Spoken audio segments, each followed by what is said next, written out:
पांडे जी, उन्होंने जबरदस्त एक न्यूज लिखी है। और हम लोग जो है अगर इसको ध्यान नहीं देते हैं, ये यूपी पर है। उत्तर प्रदेश का कल जो शपथ ग्रहण हुआ योगी जी का, आप देखिए, इस फोटोग्राफ को थोड़ा बड़ा करो।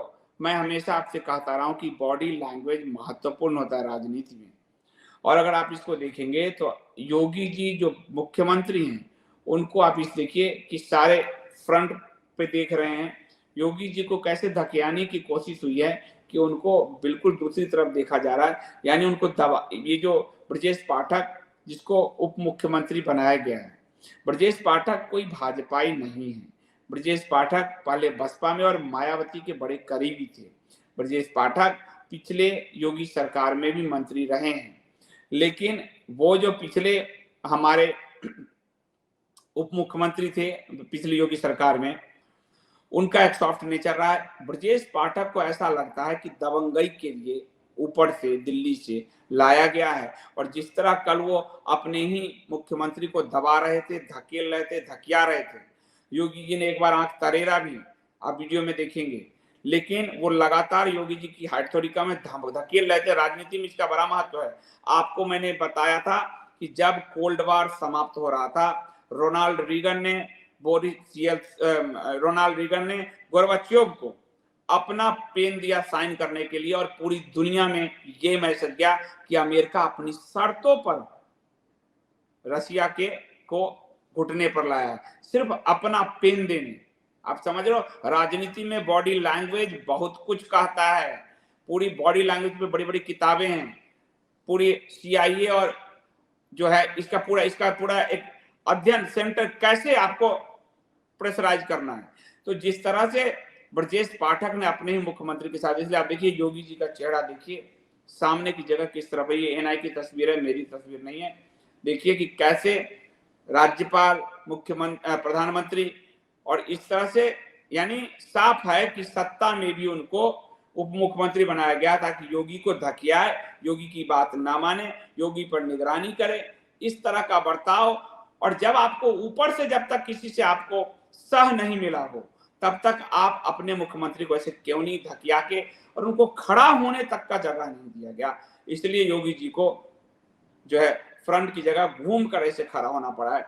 ये आप बिल्कुल देखिए कि किस तरह की सिचुएशन उस मुख्यमंत्री के साथ किया गया है, जो उत्तर प्रदेश के इतिहास में अकेला, शायद चेक कर लेना आप लोग, अकेला मुख्यमंत्री है जो लगातार दूसरे टर्म में रहे। कांग्रेस की सरकार बनी दूसरे टर्म में, लेकिन मुख्यमंत्री बदल गए। तो ये लगातार एक मुख्यमंत्री कंटिन्यूटी में, अकेला मुख्यमंत्री, उनको कैसे धकियाया जा रहा है। ये फोटोग्राफ बहुत कुछ कहता है। दुनिया में फोटोग्राफ, एक फोटो कई शब्दों से भारी होता है, और ये फोटो इतिहास बन जाएगा। कल को यदि योगी जी के साथ जो जिस तरह से बर्ताव किया गया है और आगे किया जाता है दिल्ली सल्तनत द्वारा, क्योंकि ये शब्द प्राइम मिनिस्टर मोदी जब गुजरात में थे तो दिल्ली का सुल्तान वो शब्द यूज करते थे, तो मैं भी अब दिल्ली की सल्तनत यूज कर रहा हूं, क्योंकि उस मुख्यमंत्री जो सन्यासी है, गेरुआ वस्त्र धारण करता है, उसको किस तरह से धकिया के, ये देखिए ब्रजेश पाठक कंधा दबा रहा है योगी जी का, अब देखिए। और कल आपने देखा होगा कि मेरे भी चेहरे उतर गए, योगी जी के चेहरे काले पड़े हुए थे, यानी साफ दिख रहा है कि मंत्रिमंडल में भी इनकी नहीं चलने दी गई है इतनी बड़ी जीत के बावजूद। और जिस तरह से ब्रजेश पाठक ने ये धकियाने का खेल खेला है, वो साफ दिख रहा है कि किसी भी मंत्री की औकात नहीं हो सकती कि वो अपने मुख्यमंत्री को ऐसे धकियाए। साथ ही जो लखनऊ कैंट से इस ब्रजेश पाठक का टिकट जो है किसने करवाया है, ये भी पता किया जाना चाहिए। ब्रजेश पाठक कैसे जिताए गए हैं, ये भी पता किया जाना चाहिए। यानी कौन लोग हैं जो अपने ही मुख्यमंत्री के विरुद्ध साजिश करते हैं। और ऐसी बात नहीं है कि भाजपा में ये पहली बार हो रहा है। भाजपा में हिंदुत्व के जो सबसे बड़े नेता रहे, वो मैं कल्याण सिंह को मानता हूं, ना मैं अडवाणी जी को मानता हूं। अडवाणी जी बाद में जब वो टूटा, बाबरी ध्वंस हुआ, तो अडवाणी जी ने कहा यह इतिहास का सबसे बड़ा कलंक वाला दिन है, तो मैं उनको नहीं मानता। वाजपेयी जी ने भी यही बात कहा, पहले कहते रहे समतल कर दो और बाद में कहा ये कलंक लग गया।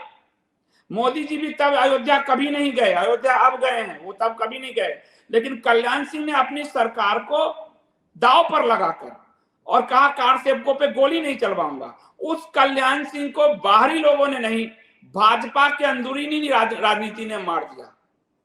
भाजपा के अंदरूनी राजनीति ने मारा और कोई गुप्ता जी को 1 दिन 2 दिन का मुख्यमंत्री बनाने के लिए इन लोगों ने कल्याण सिंह को हटाया। आप ध्यान से देखिए उस समय की राजनाथ सिंह जी की राजनीति देखिए उस समय की।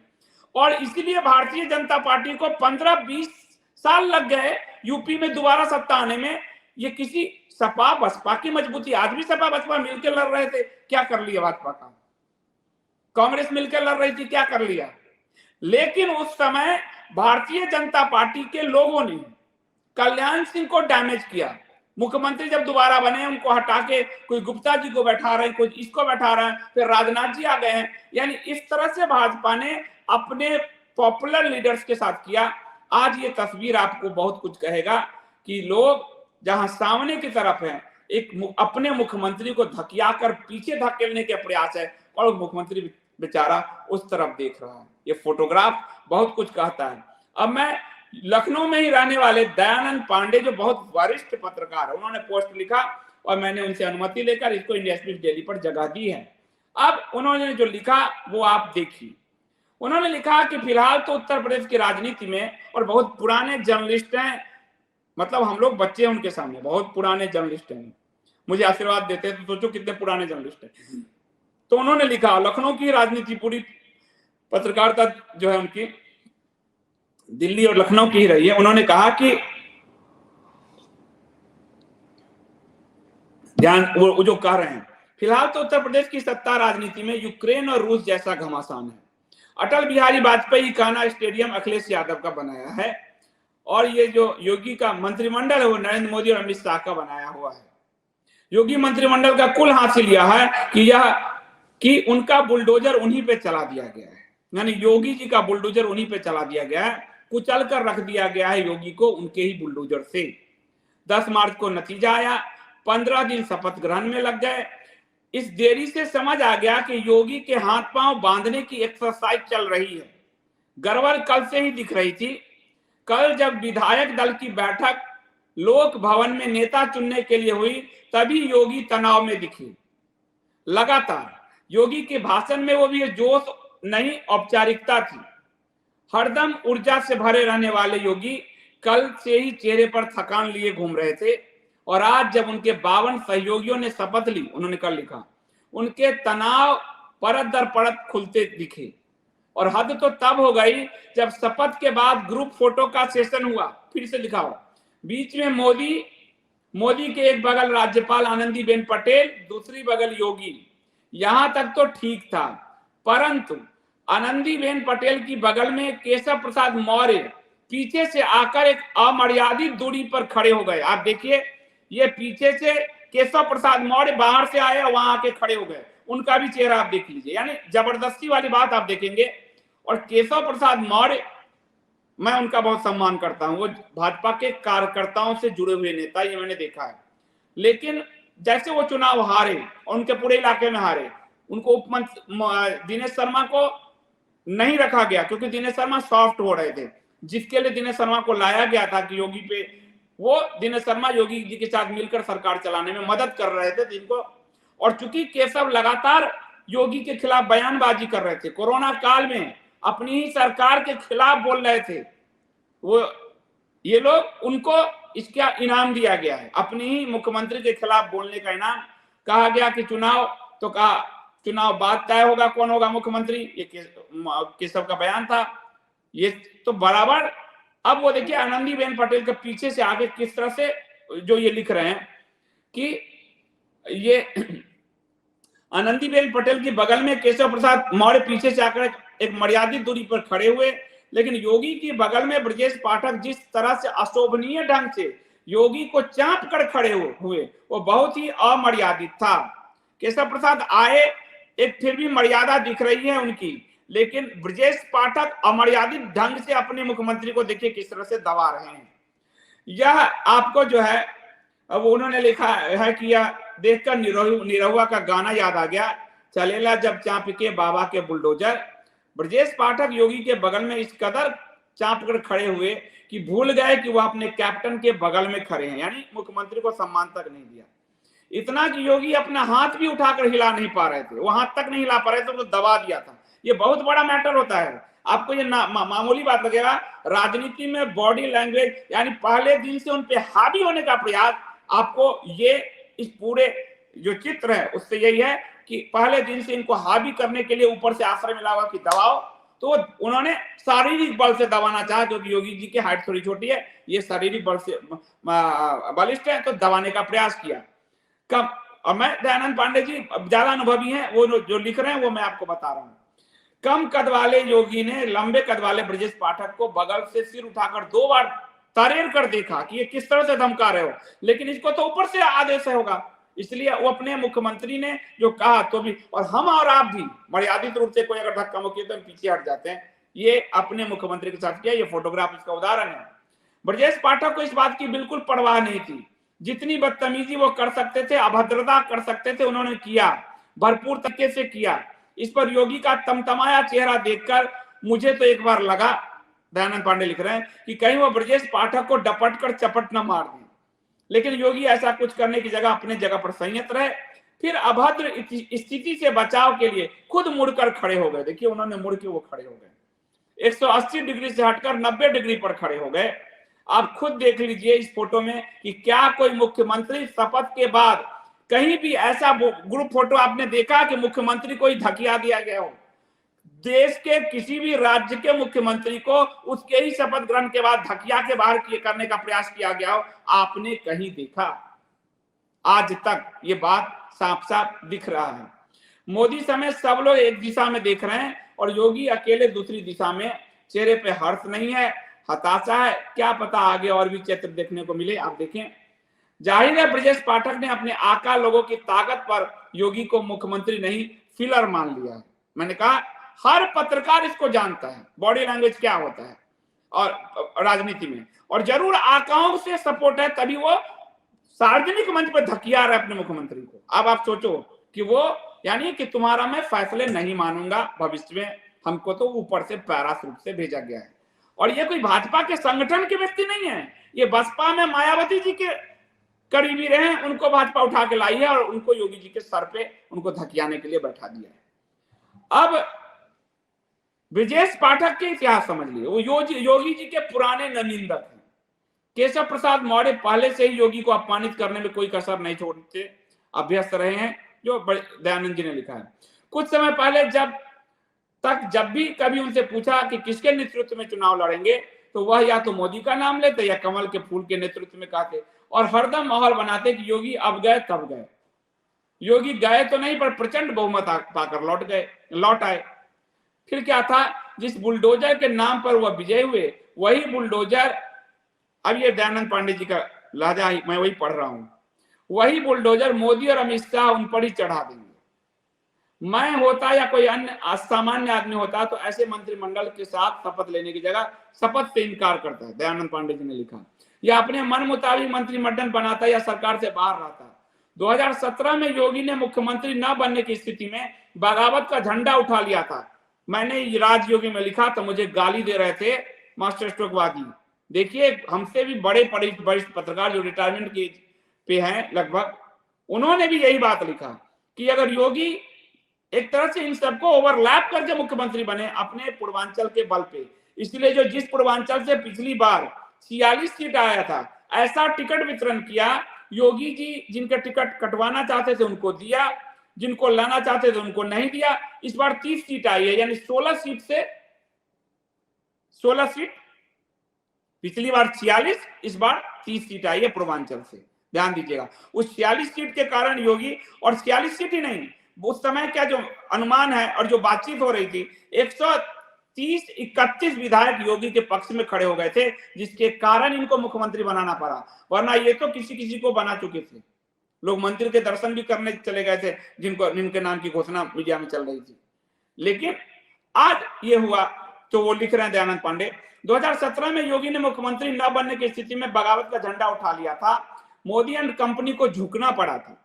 तब योगी के साथ बगावत करने भर के विधायक थे, इसलिए योगी की बात मान ली गई।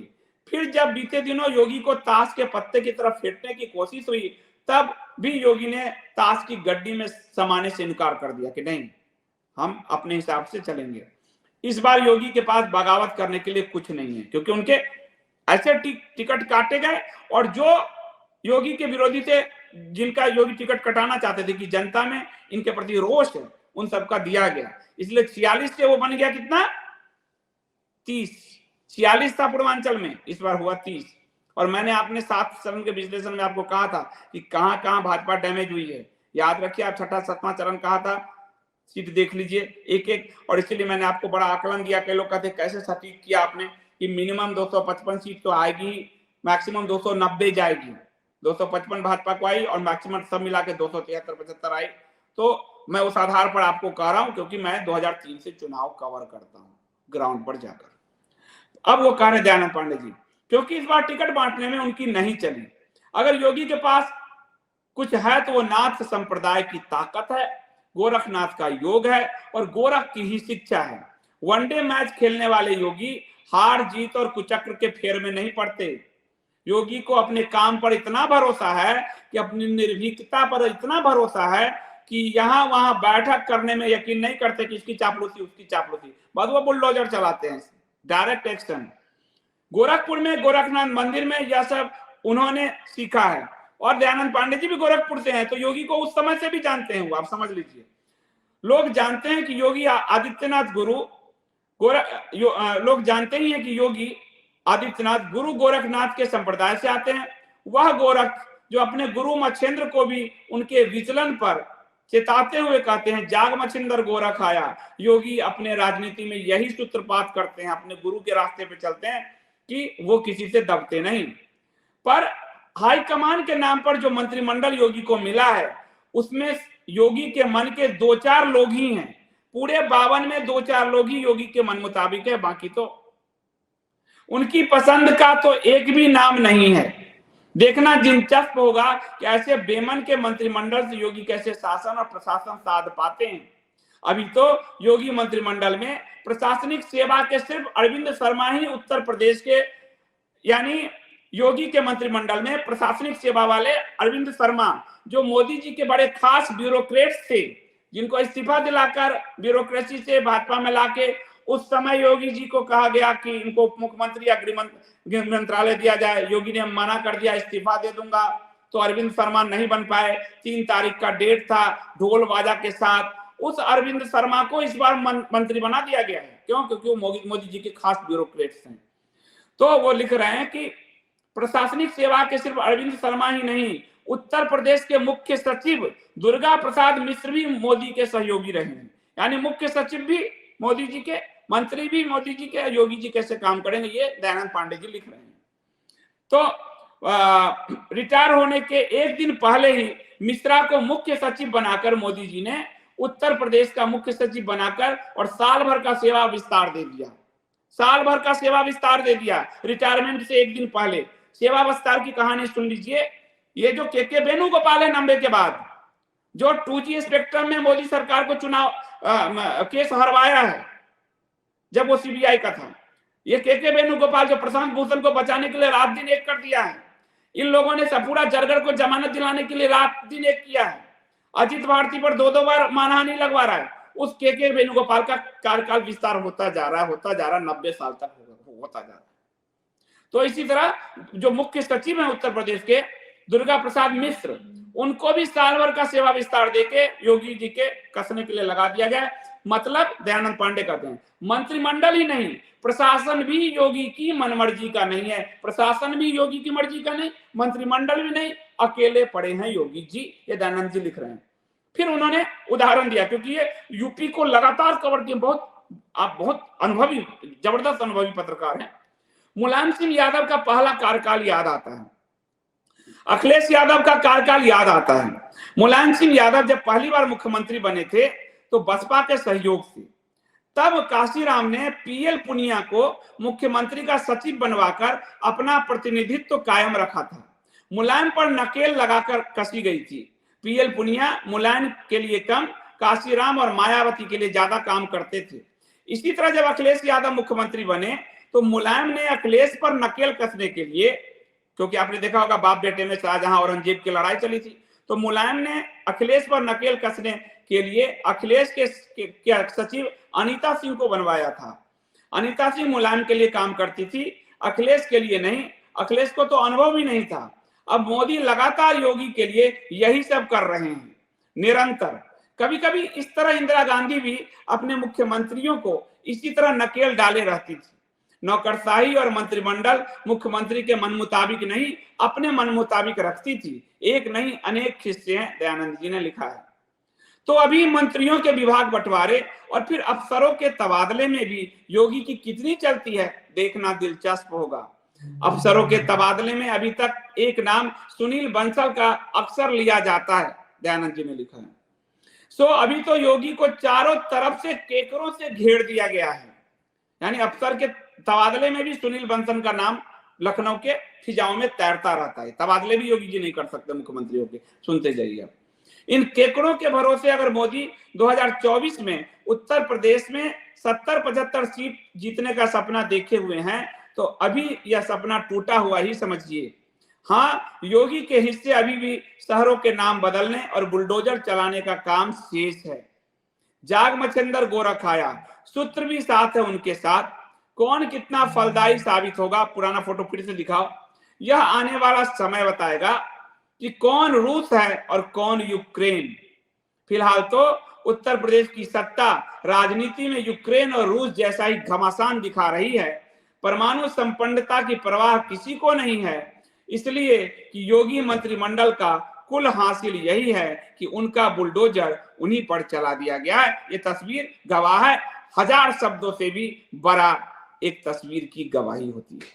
ये दयानंद पांडे जी का लेख है, मैंने आपको वो लेख पढ़ के सुना दिया। इस लेख की बड़ी चर्चा है और इसमें जो हमारे सुशील जी एस्ट्रोलॉजर आते हैं उन्होंने भी आज काफी ट्वीट किया है। अयोध्या से हैं, पॉलिटिकल सर्कल में पत्रकार की पहुंच मानी जाती है, ज्योतिष की पहुंच पॉलिटिकल सर्कल में बहुत डीप मानी जाती है। और तीसरा जो होते हैं आप समझ रहे हो, हथियार दलाल, ढेन दलाल, उस तरह के लोग। तो पत्रकार और ज्योतिष तो बिल्कुल अंदर तक पहुंचा होता है। ये अयोध्या के हैं कि पॉलिटिकल इनकी पहुंच, इन्होंने कहा, इन्होंने ट्वीट किया, जरा दिखा दो वो ट्वीट भी, क्योंकि मैं अपनी तरफ से कुछ नहीं कर रहा हूं, मुझे लोग गाली देते हैं। ये पूरा सर्कल में जो चर्चा होता है वही मैंने आपको राजयोगी में भी लिख के दिया था। मैंने तो अपने मन से कुछ नहीं, और मेरा तो पत्रकारिता का पूरा इतना लंबा अनुभव है, जो बताया वो आप भी लोग लिख रहे हैं, तो कोई गलत तो मैंने बताया नहीं। आपको नीलकंठ तिवारी का कहा था, देखिए नहीं ना बना मंत्री, मोदी जी नहीं ना उससे मिलने का समय दिए। अरविंद शर्मा का कहा था, अरविंद शर्मा आ गया ना फिर, तो देखते जाइए। अब सुशील जी ने ट्वीट किया है, कल जिन लोगों ने कोरोना काल में योगी जी को मुख्यमंत्री पद से हटाने की सरेआम जबरदस्त मुहिम चलाई, उन्हें सबसे बड़े पुरस्कार मिले। यह दूरगामी नुकसान का संकेत है। योगी जी के हाथ पैर बांधकर कौन नाश कर रहा है पार्टी का। ठीक है, अब मैं आपको एक फोटोग्राफ दिखाता हूं। योगी जी ने आज मंत्रिमंडल की बैठक ली। आज पहली ही बैठक में उन्होंने फिर से सिक्सर मार दिया है कि जिन लोगों को जो फ्री राशन योजना 3 महीने तक उन्होंने बढ़ाया, कि जिनको भी कोरोना काल में फ्री राशन मिल रहा था वो कंटिन्यू रहेगा। परंतु योगी जी ने देखिए कैसे बैठक को अंजाम दिया, यानी उन्होंने भी दिल्ली को मैसेज दे दिया। योगी जी की दोनों तरफ दोनों डिप्टी सीएम होने चाहिए थे, लेकिन योगी जी ने एक तरफ मौर्या को तो रखा है, एक तरफ स्वतंत्र देव सिंह जी हैं जिनके नेतृत्व में चुनाव लड़ा गया और जीते, और उस पाठक को बाहर उधर फेंक दिया उन्होंने, जिसको धकियाने का, दबाने का ऊपर से ठेका मिला हुआ है, उसको कोना में रख दिया। जाओ कोने में जाओ। आपको बड़े तरीके से आपके घर में भी आप देखोगे कि आप अगर घर के भोजन वाले टेबल पे हो और जो पिताजी वाला कुर्सी है उस पर कभी बेटा बैठ जाए तो पिताजी एक बार मुंह देखते हैं। तो जीवन में बॉडी लैंग्वेज का बड़ा महत्व है भैया। तो आप देखिए योगी जी ने अगले ही दिन बदला ले लिया है। मौर्या, क्योंकि मौर्या का कॉन्फिडेंस अब वो नहीं है, क्योंकि वो चुनाव हार चुके हैं, अपने आसपास भी उनके चुनाव हार, अपने लोगों को भी नहीं जिता पाए हैं। तो और अब वो योगी जी के साथ रहेंगे। स्वतंत्र देव सिंह बहुत जबरदस्त संगठन के व्यक्ति, बहुत ही शानदार, बहुत ही सत्यनिष्ठ व्यक्ति, चुनाव पूरा जिताया है, बहुत मेहनती, योगी जी के विश्वास पात्र हैं, मोदी जी के भी विश्वास पात्र हैं, अच्छे इंसान उन दोनों को। और वो जो धकियाने वाला था बसपा से आया हुआ, जो कभी भी भाजपा के ग्राउंड से जो आएगा वो कभी ऐसी हरकत नहीं करेगा, उसको साइड में रख दिया, जा तुम भी मुंह ताको उधर। तो ये जो है बात है। लेकिन नायक तो वही होता है जो विपरीत परिस्थितियों से निकले। नायक वो क्या है जिसको सजा के टेबल पे थाली दिया गया हो। तो योगी के नायकत्व की परीक्षा है। ये नायक इन सबको ध्वस्त करके निकलेगा तो बड़ा नायक कहलाएगा, बहुत बड़ा। मोदी जी भी अपने जो दिल्ली की भाजपा की कोटरी, 4 नेताओं की कोटरी थी, उनको ध्वस्त करके निकले थे एक समय मोदी जी। अडवाणी जी, अनंत कुमार जी, आपसे कहें सुषमा, ये 4 कोटरी होते। सुषमा जी, जेटली जी तो खैर उनके मित्र ही थे। इनको बोला जाता था भाजपा का लुटियंस। इनको ध्वस्त करके मोदी जी निकले थे, प्राइम मिनिस्टर बने। नायक वही होता है जो विपरीत परिस्थितियों में नाव को खे कर किनारे ले जाए। योगी जी की परीक्षा है, विपरीत परिस्थितियों में नाव खे लिया तो उनका तो फिर आगे कैरियर ही कैरियर है, फिर तो कोई आगे आसपास है भी नहीं। बाकी प्रभु की मर्जी, प्रभु जो चाहते हैं वही होगा।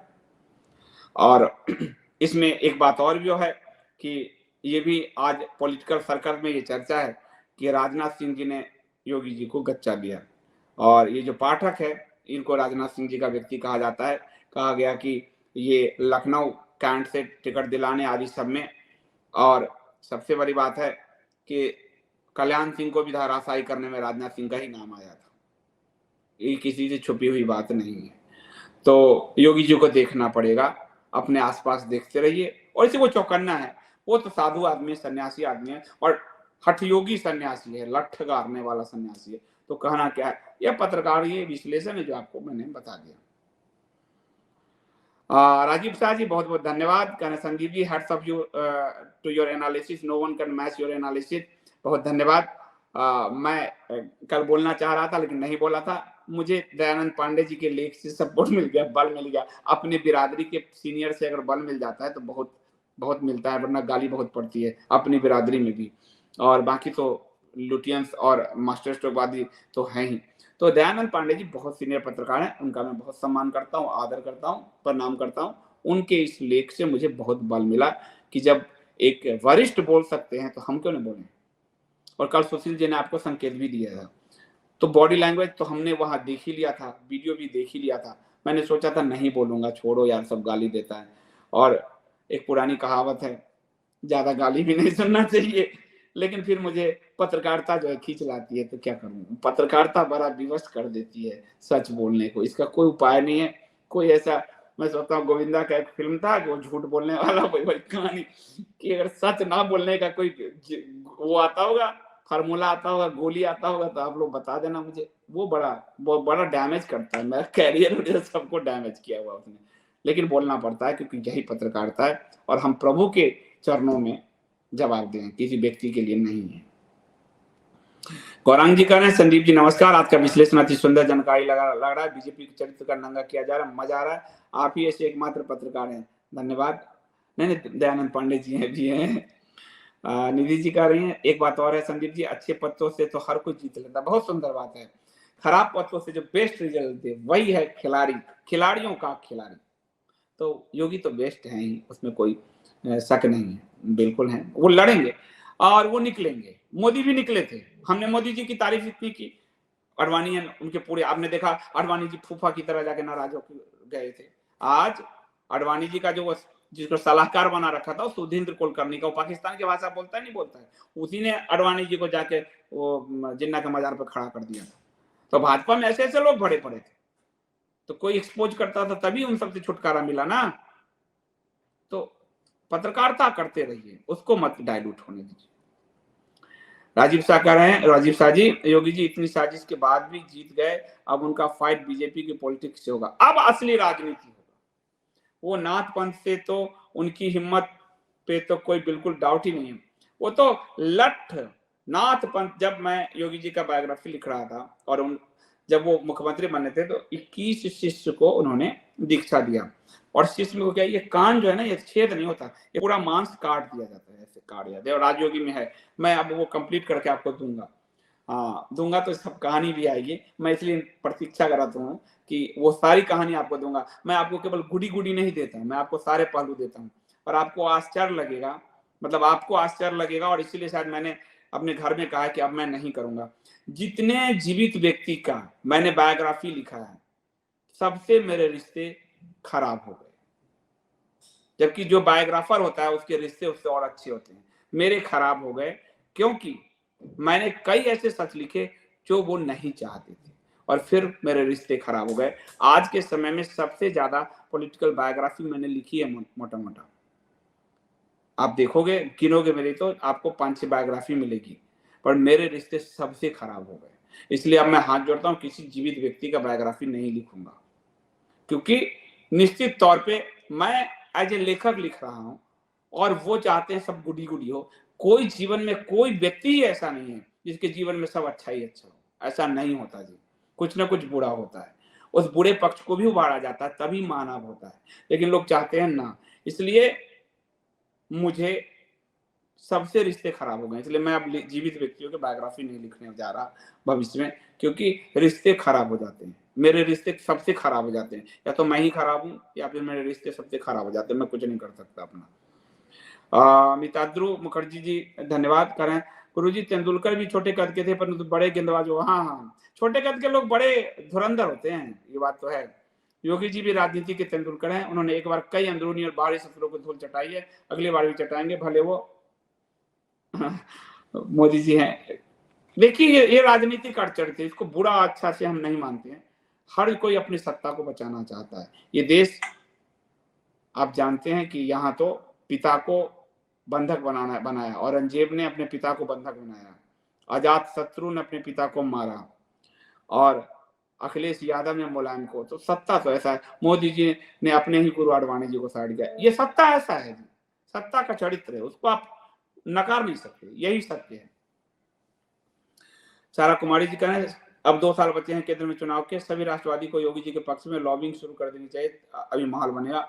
चुनाव छोड़ के भी और बात करेंगे सारा जी, योगी जी खुद ही संभाल लेंगे, क्योंकि आज देखिए अगर हम विदेश नीति पे बात नहीं, यहाँ पे मैंने आज मोदी जी की तारीफ भी की, तो और पहलुओं को भी देखे, वरना हिंदू ना चुनाव ही हिंदू बन के रह जाएगा और सनातन का लोप कर देगा। मैं इसलिए कुरुक्षेत्र गुरुकुलम स्थापित कर रहा हूं, जहां आपको पूरा पढ़ाया जाएगा सनातन धर्म, तो जाकर हिंदू राजनीति में जाएंगे तो आप राजनीति भी सुधार देंगे, ब्यूरोक्रेसी में जाएंगे ब्यूरोक्रेसी सुधार देंगे, टीचिंग में जाएंगे टीचिंग सुधार देंगे, आप पत्रकारिता में जाएंगे पत्रकारिता सुधार देंगे, हिंदू बनेंगे। अभी पॉलिटिकल हिंदू है। हरिओम शर्मा जी कह रहे हैं, संदीप जी हमेशा की तरह आज भी सभा में रंग जमा दिया। अच्छा, रंग खेलने क्या? दूरदर्शी भारत, अरे वाह सुंदर नाम, बहुत ही शानदार विश्लेषण सर। शायद महाराज जी का भाग्य और दिल्ली भी चाहती है कि राजनीति के महाभारत के आज के चक्रव्यूह के केंद्र से महाराज जी निकले, ये सोच बिल्कुल।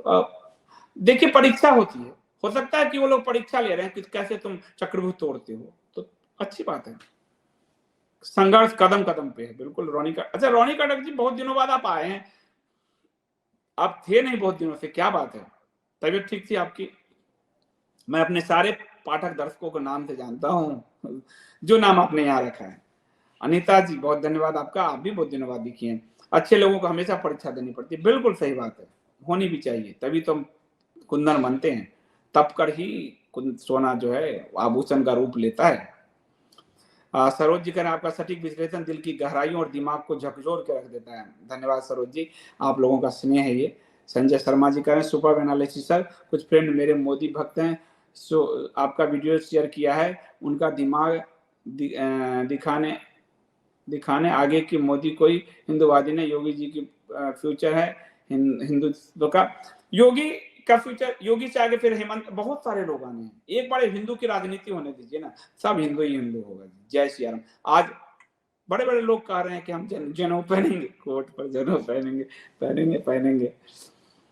राजयोगी पूरा पढ़ा है मैंने संदीप जी, अगर योगी को समझना है तो ये पढ़ना पड़ेगा। थैंक यू राजीव जी, और इसीलिए मैंने हर पहलू लिखा है, मैं कोई चापलूसी या कुछ ऐसा नहीं, हर पहलू लिखा है मैंने।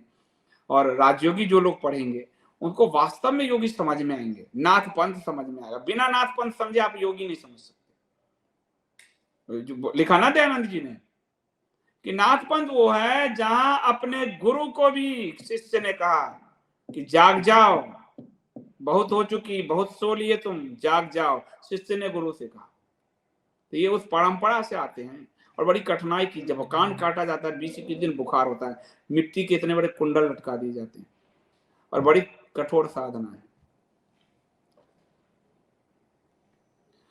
के.आर. राव का आपके पत्रकार मित्र जिनकी पुस्तक छपी थी आज से विपरीत विश्लेषण क्यों दे रहे जबकि वो भी राष्ट्रवादी हैं, इससे हम लोग कंफ्यूज वाली स्थिति में योगी मोदी के संदर्भ में। अब के.आर. राव जी मैं क्या कर सकता हूँ, मैं तो अपनी जर्नलिज्म का जानता हूँ, मैं तो अपना जर्नलिज्म जानता हूँ। कंफ्यूजन आप में है तो आप दोनों तरफ देखिए। आपको मैंने तस्वीर दे दी, अब तस्वीर से बड़ा तो कुछ है नहीं, अपने मन से नहीं। कल आपने वीडियो देखा होगा तो आप योगी की बॉडी लैंग्वेज को पढ़िए। तो राव साहब आप तो बहुत सीनियर हैं, आपको तो अनुभव है, देखिए। आपने कहीं देखा कभी जिनका शपथ ग्रहण हुआ मुख्यमंत्री को भी ऐसे ही धकेल दिया गया हो? बड़ा महत्व होता है, बॉडी लैंग्वेज ऐसा होता है कि हिटलर लेनिन की ऊंचाई कम थी। अब आपको मैं दुनिया भर के जितने पॉलिटिकल लीडर्स हैं उनके बॉडी लैंग्वेज पे एक बेहतरीन किताब है। लेनिन कैसे क्रूर था, लेनिन की ऊंचाई कम थी, बॉडी लैंग्वेज देखिए। वो कुर्सी पर जब बैठता था लेनिन तो उसके पैर कुर्सी पर लटके रहते थे, जमीन को नहीं छूते थे, ठीक है। और तो वो पर्दा रखता था टेबल के पास ताकि कोई उसका पैर ना दिखे। अपनी उस कुंठा को छुपाने के लिए कि वो छोटा हाइट का बड़ा काम करे, उसने पूरा बोल्शेविक क्रांति जैसा और संहार जैसा और क्या क्या काम किया। हिटलर, मुसोलिनी, तैमूर, औरंगजेब, किसके किसके पढ़िएगा जी। हमारे आपकी तरह नहीं होते, और हमारे आपकी तरह में भी बॉडी में कुछ चीजें जो है आपको एक खास। अब जैसे मैं बोलता हूं, अपना वीडियो जब बार बार सुनता हूं मैं, तो मुझे और का रिपीटेशन लगता है, और हमेशा वाक्यों की भी ज्यादा और नहीं लगना चाहिए, पर जब मैं दोबारा सुनता हूं तो और कुछ चीजें हो जाती हैं वो आपके में, और आप अपने आप को जब देखोगे तब समझ में आएगा। ऐसे नहीं, मैं खुद को ही देखता हूँ कि मैं कहाँ गड़बड़ियां कर रहा हूँ, जब मैं स्वयं को देखता हूँ तो दूसरे को कैसे नहीं देखूंगा। मैं सिर्फ दूसरे को थोड़ी देखता हूँ। आपको अपनी गड़बड़ी बताने वाला कौन व्यक्ति है अभी पत्रकारिता में? मैं अपनी बताता हूँ आपको तो मेरी गड़बड़ियां क्या है। तो बॉडी लैंग्वेज बहुत बड़ी, कई चीज आपके चेहरे का मनोभाव जो है, गुस्से में आपका चेहरा स्वयं बता देगा, प्रेम में हो तो आपका चेहरा खुद स्वयं बता देगा, घृणा में है तो आपका चेहरा खुद। रोज रवीश कुमार का मैं वीडियो एक दिन चला दिया, मेरे बेटे ने कहा हटाओ डैड हम खाना नहीं खा पाएंगे, घृणा से तपता रहता है। तो जो आप हैं वो आपके पूरे चेहरे, आपके भाव, व्यक्तित्व सब में प्रकट होता है। पाठक ने जो ये किया, ये अपने आका के कहने पर कि देख मैं तुझे अब यहीं से, वो वहां से दबाने का प्रयास है कि यहां से तू मुझसे दब कर रहा, इस सिंपल मैसेज देना होता और कुछ नहीं होता। चेतन राव जी कह रहे हैं संदीप जी जो कर्म योगी है, तपस्वी है, परोपकारी है, ऐसे दीप्यमान आदित्य को कितने ही बादल आए ढक नहीं सकते, इस सूर्य का ताप इन बादलों को छिन्न भिन्न। चेतन राव जी बहुत अलंकृत भाषा लिखते हैं, मुझे बड़ा अच्छा लगता है कि मेरे पाठक दर्शक सुंदर सी हिंदी लिखते हैं, बहुत अच्छा लगता है मुझे। और अरे रोनिक जी आ जाइए, कहाँ हरियाणा में आपने घर लिया है, तो बहुत अच्छा, हम हरियाणवी हो गए। पगड़ी पे हरियाणी पगड़ी में मेरा फोटो आप लोगों ने देखा कि नहीं, हरियाणवी पगड़ी में। और मैं तो आजकल अभी बता दूं आपको, कुरुक्षेत्र गुरुकुलम की शुरुआत हम जो हो चुकी है, कोर्स बन गया है उसका, बहुत जो है हम नवरात्रि में उसके वेब सब आ जाएंगे, और बड़ा आप सबको मिलकर डोनेशन ड्राइव चलाना होगा, क्योंकि अभी तो हम एक मंदिर से इसको शुरू करने जा रहे हैं। मंदिर का हमने प्रांगण लिया है करीब 50-60 हजार रुपए महीने किराए पे अभी, और लेकिन हमने लैंड देखा है, करोड़ों के लैंड बड़ा, क्योंकि मुझे इसमें आश्रम में रिहायश बनाना है, एक ट्रेनिंग सेंटर अलग अलग बनेगा, शूटिंग से लेकर और मार्शल आर्ट्स तक, और सबके अलग अलग ट्रेनिंग, पढ़ाई के लिए अलग, पढ़ाई के लिए अलग, हिंदू पूरी क्लासेस की व्यवस्था। तो उसके लिए एक बड़ा ड्राइव, तो उसके लिए हम लैंड देख रहे हैं, कुछ साथियों ने बहुत अच्छे अच्छे लैंड बताए, तो आगे हम वो देखेंगे कहाँ होता है। तो हरियाणा में भी है वो हम देख रहे हैं, उत्तर प्रदेश, बिहार, सब जगह हमने देखा है। मुख्यालय तो हमारा यही हरियाणा दिल्ली जो है, हमने इसलिए एक मंदिर का प्रांगण किराए में लिया है, मंदिर में लिया है, ताकि हम जो पुराना हमारा जो शास्त्र था वो मंदिर से ही, वहां से जो है स्कूल चलता था, गुरुकुल चलता था, औषधालय चलते थे, सारे काम, इसलिए मैंने मंदिर का प्रांगण लिया है ये कुरुक्षेत्र गुरुकुलम के लिए। ये 2 तारीख से हम मंदिर का प्रांगण, यानी कि नवरात्रि के बाद से हमने अभी फाइनल कर दिया है, करीब आपको 60-65 हजार महीने का 60,000 के करीब किराया लगेगा उसका अभी। तो हम ये शुरू करने जा रहे हैं, फिर हम जमीन की प्रक्रिया में आगे बढ़ेंगे। बाबू सिंह जी आपका धन्यवाद, जबरदस्त एवं सत्य आधारित विश्लेषण। देखिए बाबू सिंह जी बहुत बहुत धन्यवाद आपका, थैंक यू। पंकज जी बोल रहे हैं, देव जी जय श्री राम, बिना परीक्षा तो राम भी प्रभु राम नहीं हुए। बिल्कुल, बहुत सुंदर, आहा हा, कितना सुंदर बात कहा उन्होंने। बिना चमत्कार और त्याग के श्री भगवान श्री कृष्ण भगवान ने, अब तो योगी जी की बिल्कुल सही बात। इसलिए मैं इसको बिल्कुल बुरा नहीं मानता। आपने देखा होगा मैं बहुत मौज ले लेके आपको बता रहा था, क्योंकि जो तपेगा नहीं तो वो फिर सोना होगा कैसे, तपना तो है ही। अंकित जी कह रहे, संदीप जी 10 साल का प्रचंड बहुमत पूरा कूड़े में चला गया, क्या फायदा हिंदुओं को सिवाय इसके कि झूठी तसल्ली की अपनी सरकार है पर वास्तव में कुछ नहीं किया। कोई मलिच्छ पीएम बनता तो क्या क्या करता। मलिच्छ गृह मंत्री बना था अंकित जी, 4 दिन बाद अपनी बेटी का अपहरण करा के 1 महीने में पूरे घाटी से हिंदुओं को साफ कर दिया। मलिच्छ बना और उसने ये किया। मलिच्छ बना उपराष्ट्रपति और उसने पूरा राज्यसभा चैनल में सारे भारत विरोधी तत्वों को भर दिया। मलिच्छ बना राजदूत और रॉ को खत्म कर दिया। वो नहीं टिकते, उनका मजहब वो स्पष्ट है, वो अपने मजहब में। हमारे लोग कंफ्यूज है, और कंफ्यूज क्यों है? क्योंकि वो सनातन नहीं जानते, सनातन धर्म का ज्ञान नहीं है। वही काम अब कराना है, नेताओं को भी ट्रेंड किया जाएगा सनातन धर्म। ऑनलाइन पढ़ो, पढ़ो सनातन धर्म, पढ़ाना ही पड़ेगा, कोई उपाय नहीं है। किशोर दहिया जी कह रहे, मोदी जी योगी जी को और मजबूत करने AK शर्मा जी को भेजा गया है क्या? शपथ ग्रहण को फेल करने नौकरशाही ने बहुत कोशिश की थी, कल आपकी क्या राय है? मैं आपकी क्वेश्चन नहीं समझ पाया, कि मैं समझ ही नहीं पाया। पूरे वाक्य जो हम लिखेंगे तो समझ में आएगा, नहीं समझ पाया मैं।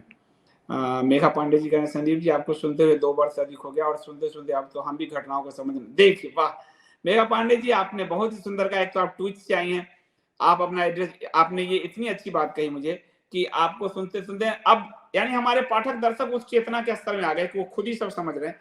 तो आपको मैं एक पुस्तक जो है उपहार में भिजवाता हूँ। आप अमरदीप के मोबाइल नंबर 8826291284 पे आप अपना पता भेज दीजिए और आपको कौन सी पुस्तक चाहिए कपोत में से ढूंढ लीजिए और भेज दीजिए, मैं आपको पुस्तक भिजवाऊंगा। मैं मतलब मेरा जीवन यही है कि अगर मेरे पाठक दर्शक उस स्तर को छू लें, बहुत संन्यास का जीवन हो जाएगा, मुझे बहुत आनंद आएगा। और ये आपने कहा, कई लोग हैं जो कह नहीं पाए होंगे क्योंकि नहीं समझ में आता, लेकिन आपने कहा, आपका बहुत धन्यवाद। मैं आपको अपनी तरफ से एक पुस्तक जो है उपहार में भेजना चाहता हूं। आप ये पता 8826291284 पे भेज दीजिए। आपका बहुत धन्यवाद पुनः मेघा जी, बहुत धन्यवाद। सचिन पटेल आपका बहुत धन्यवाद, विदेश से हैं शायद, अभी वहां तो रात्रि होगी शायद, thank you so much. Rajiv Shah ji, KGF में पैसा बहुत लगेगा संदीप जी, सभी हिंदुओं को इस महायज्ञ में कंट्रीब्यूट करना पड़ेगा।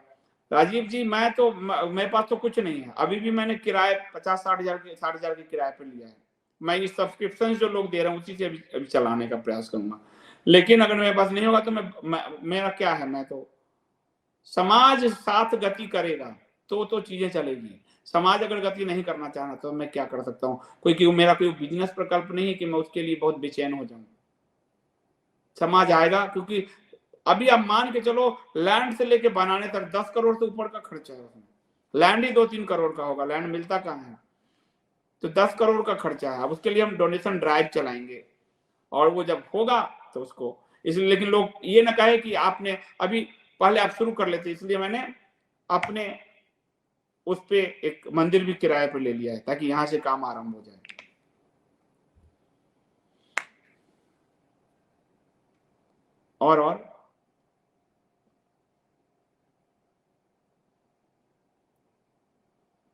और कोई प्रश्न?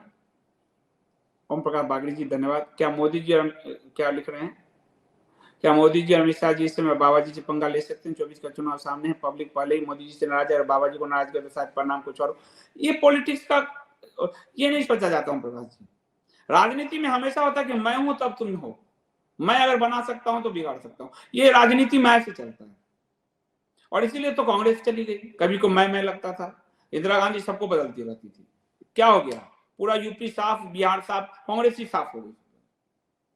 राजनीति मैं पे चलता है, वहां कोई सेवा अध्यात्म नहीं है अंदर, वहां मैं है, मैं ही मैं हूं। अडवाणी जी को भी यही लगा था, आपने देखा ही। तो सबको, नेहरू को क्या लगा था, उनको लगा था उनके बिना देश नहीं चलेगा, जो अहंकार में रहते थे। और क्या हुआ फिर,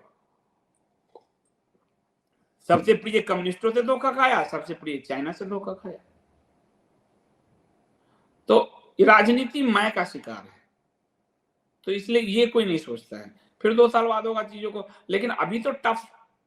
आपको राजयोगी पढ़ेंगे तो आपको लगेगा कि भाजपा इनको हराने की कब से कोशिश करती थी, इनके खिलाफ कैंडिडेट दिया, इन्होंने भाजपा के कैंडिडेट के खिलाफ अपने कैंडिडेट उतार के जिता लिए। ऐसी ऐसी लड़ाई योगी और भाजपा में रही है। आप राजयोगी पढ़ोगे तो आपको लगेगा। और चुनाव की जीत हार ये भाजपा के कैंडिडेट हैं, ये योगी जी के, ये तो आपसे छुपेगा नहीं अगर पढ़ोगे। भाजपा की सरकार थी यूपी में, भाजपा की सरकार थी केंद्र में वाजपेयी जी की, और अपने ही भाजपा के सांसद योगी जी को गिरफ्तार करने के लिए पुलिस भेज दिया, पूरे मठ को पुलिस ने घेर लिया योगी को गिरफ्तार करने के लिए। तो ये आज की बात नहीं है, ये पुरानी बातें हैं, तो ये चलती रही है। तब भी साथ साथ चलते रहे, मुख्यमंत्री भी बने, सब हुए, तो ये टकराहट चलता रहा है। क्योंकि वो नाथपंथ एक बड़ा ऑर्गेनाइजेशन है, संघ वंग जैसे है ना, तो उनको एक बड़े ऑर्गेनाइजेशन से वो आते हैं जहां के वो महंत हैं। तो बड़े ऑर्गेनाइजेशन की ये टकराहट कई बार आती है, एक को छोटा एक को बड़ा बनाने का, ये चलता रहता है। ये स्वाभाविक बात है, बस आपको पता होना चाहिए। लोग धुंध में न रहे, इसलिए पत्रकार आपको बताता है, पर ये चलता रहा है।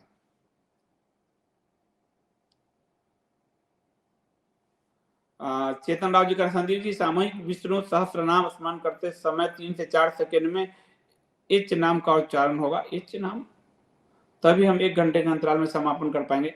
चेतन जी, पहले मैं अभ्यास कर रहा हूँ, मैंने रात में भी बैठ के अभ्यास किया। जब मैं अभ्यास में उतार आऊंगा और अभ्यास मेरा उच्चारण तो सब दूर हो जाएगा, फिर मैं इसको आरंभ करूंगा बुधवार से, यानी कि अगले बुधवार से कर रहा हूँ। पहले मैं अपने में चीनी खाना किसी को छोड़ने को कहने से पहले खुद छोड़ना पड़ेगा, तो पहले मैं अपने अभ्यास में ले आऊं, फिर मैं आप लोगों को। लेकिन जिन आप सब भी अभ्यास आरंभ कर दीजिए, बुधवार करिए, फिर हम सामूहिक रूप से करेंगे। नहीं तो मेरा उच्चारण दोष जो है वो दूर मेरे को करना पड़ेगा पहले मुझे, तब एक सामूहिक करेंगे। लेकिन अभी आप लोग अपना आरंभ कर दीजिए, जैसे मैंने कल रात से ही आरंभ कर दिया, पढ़ना शुरू कर दिया। मधु शर्मा जी धन्यवाद। संदीप जी, आपने हमें सच में जागना सिखा दिया, हम भी दूसरों को आपकी बात समझाते हैं। Thank you so much Madhu ji, आपका बहुत धन्यवाद। और यही मैं चाहता हूं कि हमारे पाठक दर्शक, सनातन का यही मतलब है कि स्वयं के अंदर उतरना। कभी भी सनातन बांध के नहीं रखता, गुलाम नहीं बनाता। एक लौ से दूसरे लौ, एक दिया से दूसरा दिया जलता है। यदि ये दिया कहेगा कि मैं अपनी बाती नहीं, मैं अपनी अग्नि नहीं दूंगा, दूसरा दिया अंधेरा रहेगा। और एक दिया कब तक रोशनी करेगा, एक समय उसका तेल चुक जाएगा, वो नष्ट हो जाएगा। सनातन ऐसा ही है, एक दिया से दूसरे दिया, दूसरे से तीसरे, तब वो रोशनी जो है वो फिर दिवाली बनती है। सरोज जी का केजीएफ के लिए सहयोग श्री राम मंदिर के तर्ज पर होगा, जिसे सनातन की प्यास होगी वो तन मन धन से प्रयास करेंगे। बिल्कुल सरोज जी, मैं ऐसा ही प्रयास हम चाहते हैं। और हम अलग अलग क्षेत्रों में भी लोगों को कहेंगे कि आप लोग, जो लोग विश्वसनीय हैं, वो इस ड्राइव को, डोनेशन ड्राइव को आगे चलाएं, ताकि हम जल्द से जल्द इसका निर्माण कर सकें और जल्द से जल्द ट्रेनिंग मॉडल शुरू हो सके। और सनातन शस्त्र शास्त्र दोनों ही में आपको निपुण होना है। और उसके बाद इसका बिजनेस मॉडल ये बनेगा आपका। आपने ट्रेनिंग लिया, आप अपने कस्बे गांव जहां आप उसको शुरू कीजिए, फ्रेंचाइजी मॉडल पे सारा सहायता हम देंगे आपको, सब कुछ। अगर इंफ्रास्ट्रक्चर भी नहीं होगा किसी के पास, उसके लिए भी इस स्थिति में पहुंचेंगे कि आपके इंफ्रास्ट्रक्चर को के लिए हम फंड करेंगे, बनाएंगे, वहां से आप शुरू कीजिए। इस तरह से चीजें आगे बढ़ेगी। जब तक पूरे देश में हम नहीं करेंगे, एक दो से कुछ नहीं होने जा रहा। पूरे देश को हिंदूमय, सनातनमय बनाना है। हरिओम जी कहें, संदीप जी मैं आपको करीब 3-4 साल से सुना। हाँ बिल्कुल, आप तो मैं देखता हूँ। पहले समदर्शी है नाम तुम्हारा, मैं विश्वास करता था, परंतु अब मैंने हरे लाल सफेद टिड्डे से काफी सतर्क रहता हूँ और दूरी बना। वाह सरोज जी, हरिओम जी बहुत धन्यवाद। और इसीलिए मैं चाहता हूं कि ये जो सेकुलरिज्म का मामला है ना, वो भी मेरे जीवन में भी था। आप लोगों को मैंने बताया है कि मेरे गांव का सबसे पहला मस्जिद मेरे परदादा ने जमीन डोनेट की, तो मैं उस परिवार से आता हूं। मेरे गांव का पहला मस्जिद मास्टर साहब थे, मुस्लिम मास्टर साहब। कल मेरे एक भाई ने, मुस्लिम भाई ने मुझे पत्र लिखा कि संदीप जी आपकी विचारधारा हमारी विचारधारा नहीं मिलती, फिर भी आप वरिष्ठ पत्रकार हैं, इसलिए आपका सम्मान करता हूं। आप हरे लाल सफेद टिड्डे मत कहिए। और वाजपेयी जी भी प्राइम मिनिस्टर थे, उनकी कितनी सॉफ्ट भाषा थी। आप ये भाषा क्यों बोलते हैं? उन्होंने मुझे पत्र लिखा।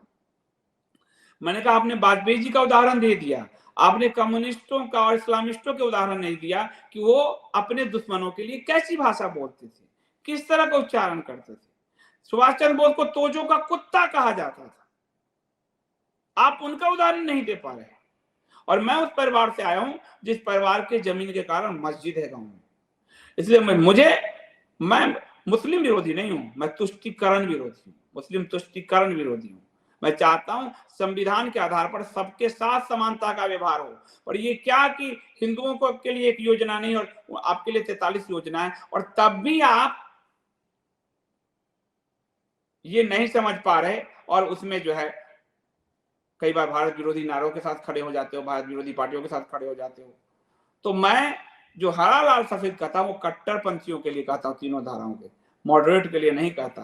तो आप तय करो आप मॉडरेट हो या कट्टर हो, सीधी सी बात है। मैंने उस भाई को और इसीलिए प्रेम से मैंने कहा। तो मैं बहुत साफ बोलता हूं, मुझे इसमें कोई लाग लपेट नहीं है, कहीं से मैं लाग लपेट नहीं रखना चाहता कि मैं कोई अचानक बोल गया हूं। टर्मिनोलॉजी मैं उन्हीं से सीखा हूं, कम्युनिस्टों से सीखा हूं, इस्लामिस्टों से सीखा हूं। मेरे प्रोफेसर इस्लामिस्ट, मेरे प्रोफेसर कम्युनिस्ट, मेरा विषय पूरा ही कम्युनिस्ट समाजशास्त्र, और मेरी किताब भी कम्युनिस्ट। तो मैं तो उनको बहुत डीप रूट से जानता हूं। महात्मा गांधी को अली बंधुओं ने क्या कहा, इस गांधी ने उनके लिए हिंदुओं को ताक पे झोंक दिया। तो ऐसे शब्द वहां से आते हैं। हम क्या करें, मोदी जी को क्या कहा, मोदी जी को क्या क्या कहा। तो आप भी तो शब्द गढ़ रहे हो, मैंने भी इसलिए गढ़ा, मैं कट्टरपंथियों के लिए गढ़ा। आप तय कर लो कि आप कट्टरपंथी हो या फिर आप मॉडरेट, आप सहिष्णु हो, आप तय करो। मेरे लिए मेरा ये शब्द कट्टरपंथियों के लिए। नागेश जी कह रहे हैं वन स्मॉल सजेशन, केजीएफ का टैगलाइन बलस्य मूलम विज्ञानम, नॉलेज इज स्ट्रेंथ कैसे रहेगा? नागेश राव जी, मैंने गीता का पहला लाइन लिया है, क्योंकि हम शस्त्र और शास्त्र के साथ, कुरुक्षेत्र नाम है, कुरुक्षेत्र से ही सबसे बड़ा शास्त्र भी उत्पन्न हुआ गीता, और सबसे बड़ा महायुद्ध भी हुआ महाभारत। और धर्म क्षेत्र है कुरुक्षेत्र, वो कुरुक्षेत्र धर्म क्षेत्र है। तो धर्म क्षेत्रे कुरुक्षेत्रे समवेता युयुत्सवः, हम सभी योद्धा भी हैं और हम सभी इस कुरुक्षेत्र के मैदान में हैं। आज का जो भारत है, हम सब कुरुक्षेत्र के मैदान में हैं। और जो कुरुक्षेत्र में गया उसकी दृष्टि साफ हो जाएगी, शत्रु बोध उसका जग जाएगा, क्योंकि वो नहीं जगेगा तो मारा जाएगा। तो जिस कुरुक्षेत्र से गीता मिला, जिस कुरुक्षेत्र से महाभारत मिला, जिस कुरुक्षेत्र से दृष्टि मिला, उसी गीता की पहली लाइन को मैंने धर्म क्षेत्र कुरुक्षेत्र समवेता युयुत्सवः, मैंने ये टैगलाइन बनाया है। कमल श्रीवास्तव जी, आपकी भोलेपन को मेरा नमस्कार, और मैं कुछ नहीं कह सकता।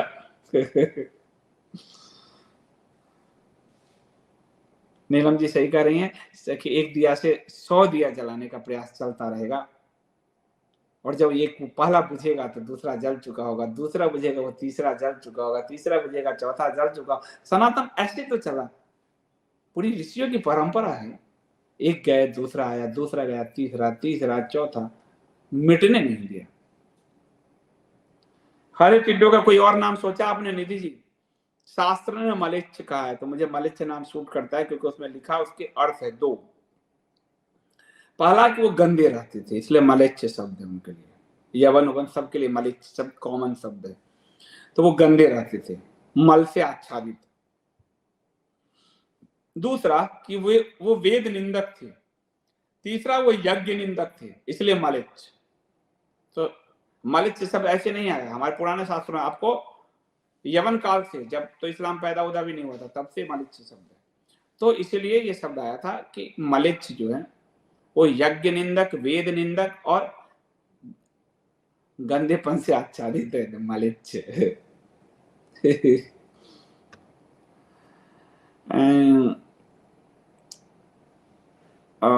तन्मय जी कह रहे हैं संदीप जी नमस्कार, कौन सी English Gita version original and best है? मैं सबको यही कहता हूँ कि आप तिलक जी वाला गीता पढ़ो, क्योंकि वो युद्ध क्षेत्र में लिखा गया है, यानी कि आज के युद्ध क्षेत्र, यानी कि अंग्रेजों के शासन में जेल में बंद समय में, तो उसमें कर्म भाव बड़ा प्रधान रूप से उभरा है। और दूसरा कि उसमें हिंदू धर्म का आपको ज्ञान हो जाता है। तो तिलक जी की गीता पढ़ो। ये है मेरे पास, ये देखो, ये दोनों तिलक जी की गीता के अलग अलग वर्जन, अलग अलग अनुवादकों के। तो आप तिलक जी की गीता मंगवा लो, कपोत पे होगा, कपोत पे है।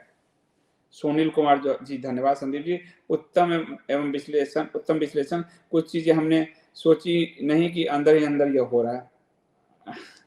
पत्रकारिता के अभ्यास से सुनील जी हो जाता है, क्योंकि पत्रकारिता को कहा जाता है कि खबर जिसको सूंघने की क्षमता हो, देखने ही नहीं, जो खबर को स्मेल करता हो, वो है पत्रकार। पत्रकारिता की सिंपल परिभाषा है, तो खबर को स्मेल करता हो, तो जो सूंघ लेता हो, वही है पत्रकारिता। बाकी दुनिया देख देख, अब बाकी दुनिया सब देख ही रही है, वही आप भी कर रहे हो, तो क्या, जब तक कि आपको उस खबर के तह तक नहीं जाते, और वो जो पत्रकार वो जाएगा। गीता, भगवत गीता रहस्य, ये जो है इसका अंग्रेजी भी होगा, आप अंग्रेजी में भी मंगवा सकते हैं। नीलम जी कह रहे हैं लाल मलेच्छ, हरे मलेच्छ, सफेद मलेच्छ। ये पंचमक्कार मैंने एक कॉमन वर्ड दे ही दिया इनके लिए, और मलेच्छ तो है ही, तो पंचमक्कार में ये सारे आ जाते हैं। इसलिए मैं किसी मुस्लिम भाई को अगर बहुत ज्यादा बुरा लग जाएगा, तो मैं पंचमक्कार सब तो रहने ही दूंगा, उनको नहीं हटाऊंगा। हालांकि मैं चाहता हूं कि आप, जिन भाइयों को बुरा लगता हो, वो भाई कश्मीर पे भी पक्ष में बोलें, आर्य जहां जहां आप अपने लेख भेजे कि मैं राष्ट्र के लिए, धर्म के लिए मैं आप लोगों के साथ रहा हूं, तो मैं उनकी बात मान लूंगा। तो बहुत बहुत धन्यवाद आप सबका। और हाँ, ये महीना अंत हो रहा है, तो जो लोग, जिन लोगों ने अभी सब्सक्रिप्शन नहीं भरा है, वो प्लीज भर दीजिए। डिस्क्रिप्शन में आपके बैंक का लिंक का डिटेल है, या फिर पट्टी पे चल रही है, या फिर ऊपर आपको वहाँ व्हाट्सएप नंबर और सब दिया हुआ है, यूपीआई नंबर दिया हुआ है। आप जरूर भरें, कंटेंट का मूल्य चुकाया जाना चाहिए। बहुत बहुत धन्यवाद।